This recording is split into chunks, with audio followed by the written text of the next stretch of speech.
Pablo Vera decía que en Chile el porcentaje de migrantes es incluso menor que la media mundial. Pues decirles que en México estamos todavía muy por abajo de la media mundial. Hace 10 años, 14 años era el 5%, ahora estamos en el 0.9%. Quiere decir que hay muy pocos migrantes, pero sin duda México es un país de origen, de tránsito, de destino y ahora de retorno. Voy a cambiar mi presentación para enriquecer más, irnos a la estrategia. ¿Qué es lo que nos ha funcionado para cabildear la reforma migratoria en México? Decirles que, como ustedes lo ven, hay 12 millones de mexicanos viviendo en Estados Unidos. 60% de ellos indocumentados, y esto tiene que ver ahora con la reforma, bueno, el alivio migratorio que la orden ejecutiva que firma el presidente Obama, en el cual pues estamos muy interesados en seguir buscando las formas de la participación de estos mexicanos. Y en ese afán de estos 12 millones es que iniciamos en los años 90 un poco la lucha por el reconocimiento de nuestros derechos políticos. ¿Y por qué me dicen? Estamos hablando de una ley migratoria, no de derechos políticos. Va de la mano. En ese entonces fuimos a México con sociedad civil, las organizaciones de migrantes, y hablamos con diferentes representantes de sociedad civil y hablamos, oye, pues mira, nosotros quisiéramos tener derecho al voto y todo esto.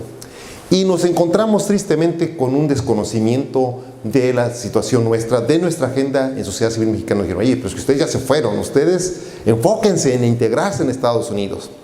Estuvimos un poco desilusionados, seguimos insistiendo en la relación y pues decirles que finalmente, varios años después, logramos el voto, digo con muchas restricciones. Y en el año 2007 tuvimos una cumbre de comunidades migrantes de América Latina en Morelia, Michoacán. Ahí pues pudimos dialogar con gente de Latinoamérica y creamos diferentes grupitos de trabajo. Y un grupo de trabajo tenía que ver con la reforma migratoria mexicana. Y ahí es que logramos, como resultado de esa cumbre, que en el 2008 pues, se modificara la ley. Una ley que databa de 1974, o sea, muy parecida a lo que tienen en Chile, muy restrictiva. Incluso aquella persona que reincidía a ingresar a México tenía una penalización de 10 años.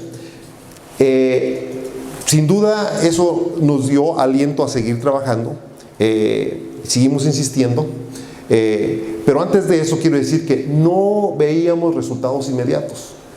Así es de que se consolida un grupo más amplio, un grupo de trabajo con académicos, sociedad civil mexicana, y con una estrategia en Estados Unidos de incidencia de los grupos nacionales mexicanos. México tiene 31 estados y un distrito federal. Organizamos a los migrantes en Estados Unidos para cabildear a los políticos en sus estados, a sus senadores, y fue así como empezamos a crear el ruido. Por eso, en ese marco, quiero decirles, a los que simpatizan con nuestra agenda hay que apapacharlos, y por eso yo veo aquí con muy buena voluntad política a Rodrigo Sandoval. Sin duda, Rodrigo tiene muy clara la foto. Ahora hay que ver cómo vamos a hacer que esa percepción sea más generalizada en los tomadores de decisiones en el gobierno. Esa estrategia usamos nosotros. Empezamos a tener reuniones con senadores en los estados, empezamos a tener reuniones con los cónsules en Estados Unidos, empezamos a venir delegaciones a hablar con los diferentes funcionarios en México. No había cuajado, pero pasó algo muy triste. Yo creo que ustedes recuerdan, agosto del 2010, el asunto de la masacre en el Huizachal, en San Fernando, 72 migrantes masacrados por no haberse pagado la cuota que les pedían y por no haberse querido involucrar con el crimen organizado. Masacrados. Esto llama la atención a nivel mundial. Para nosotros, pues demandar al gobierno que necesitaban hacer una ley migratoria. Y en ese momento nosotros estábamos poniendo una ley, no únicamente una reforma, a lo que teníamos antes, ¿no? O sea, queríamos algo más integral que incluyera a los mexicanos viviendo en Estados Unidos. El proceso de negociación se dio, no cuaja, la inclusión de los mexicanos en Estados Unidos. Entonces, lo que pasa es que sí logramos esta reforma a la ley migratoria. Puedo entrar en detalle en lo contenido, pero prefiero hablar de estrategia. El punteo trae algunos detalles ahí que pueden ustedes retomar, pero decirles que yo creo que tienen ustedes muy clara la foto.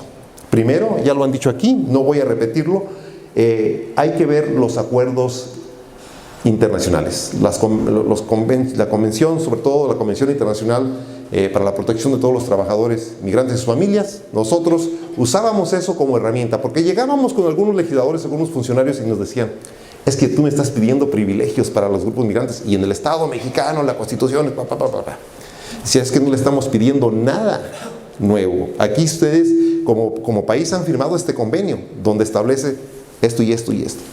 El grupo de trabajo en eso fue muy eficiente, desarrollamos los lineamientos, cosa que veo que aquí ya tienen ustedes esa declaración que han circulado, que muchas organizaciones nuestras han avalado y que hemos firmado también. Creo que es un avance, están con esa claridad de qué es lo que quieren, felicitarlos y decir que logramos esa reforma.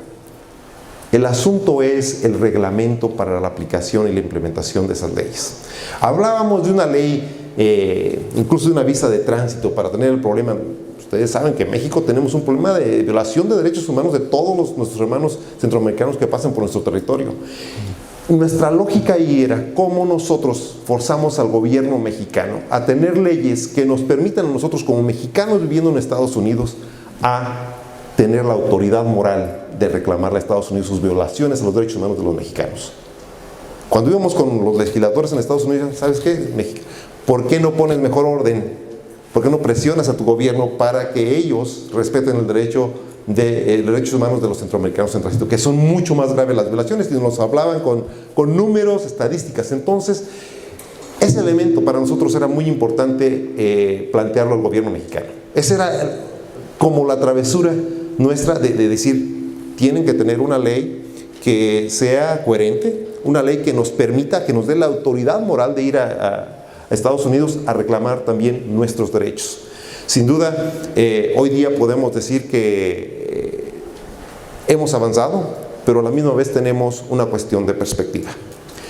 Estados Unidos está en esta dinámica, esta percepción de que todo el mundo es terrorista, de que la seguridad policíaca es lo primordial. Desgraciadamente, esta lógica ha permeado a México y Centroamérica. Incluso en México podríamos decir que la frontera con Estados Unidos en cuanto a control y restricciones cada vez está moviendo hacia el sur.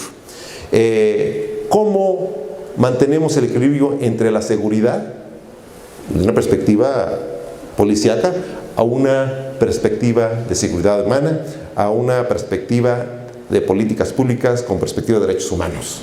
Esa es nuestra tarea como sociedad civil. Yo decir que no logramos una ley migratoria de acuerdo con nuestras expectativas, lo que sí hemos podido usar diferentes coyunturas políticas para ir posicionando el tema. La cuestión del alivio migratorio, nosotros teníamos mucho tiempo pidiendo la cuestión de actas de nacimiento en nuestros consulados y demás, no había sido posible, hoy día lo acaban de anunciar por la presión que hemos ejercido. Sin duda decirles que esto no ha sucedido gracias a la buena voluntad de ellos, sino que hemos estado constantemente cabildeando y usando espacios como es el espacio de la Red Regional de Organizaciones Civiles por las Migraciones, donde por un lado presentamos nuestras recomendaciones y después por país damos seguimiento. Creo que ha funcionado en el sentido de educar a los tomadores de decisiones. Y el gran desafío es que cada 3 años en México teníamos que hacer esa educación con los legisladores. Estábamos con un congreso, ya lo estábamos convenciendo, pero había cambio. A partir de la próxima elección ya va a haber reelección de legisladores por ciertos periodos en México. Eso creo que va a facilitar un poco el proceso de educarlos. Sé que en Chile también están en ese desafío por la que ya se aproximan las elecciones. Yo creo que estamos en una coyuntura importante. Nada más decirles que ánimo, prefiero dejar, si tengo tiempo, para las preguntas y que podamos entrar en detalle.